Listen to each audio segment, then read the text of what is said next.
আবার একটি নতুন রেসিপি নিয়ে আপনাদের কাছে চলে এলাম। বাঁধাকপি, আলু, টমেটো আর ডিম দিয়ে রেসিপিটি শুরু থেকে শেষ পর্যন্ত দেখবেন। জ্বালিয়ে দিচ্ছি ডিম সিদ্ধ করার জন্য। ডিমটা সিদ্ধ হোক। ডিম সিদ্ধ হয়ে গেছে, ছাড়িয়ে নিচ্ছি।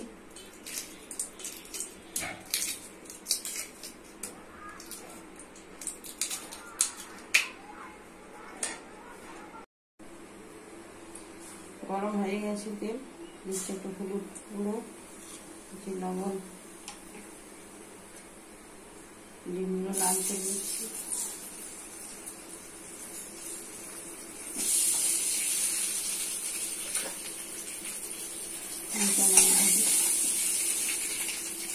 লাল হয়ে গেছে,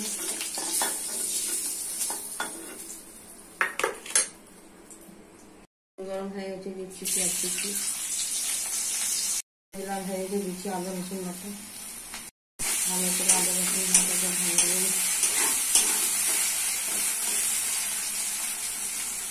রসুন লাল হয়ে গেছে, দিচ্ছি মশলা। হলুদ গুঁড়ো 1 চামচ, লঙ্কা গুঁড়ো 1 চামচ, জিরা গুঁড়ো 1 চামচ, ধনে গুঁড়ো 1 চামচ, লবণ 1 চামচ।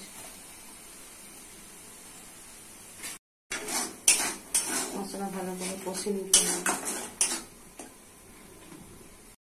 মশলা কষা হয়ে গেছে, দিচ্ছি টমেটো কুচি। মশলার সাথে কষে কষে রান্না করে নিতে হবে। টমেটো কষা হয়ে গেছে, দিচ্ছি বাঁধাকপি, আলু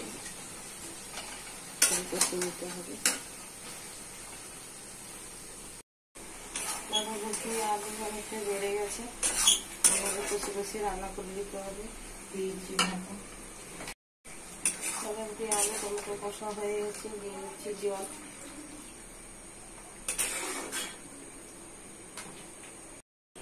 দিয়ে দিচ্ছি ভেজে রাখা ডিম, দিয়ে দিচ্ছি গরম মশলা।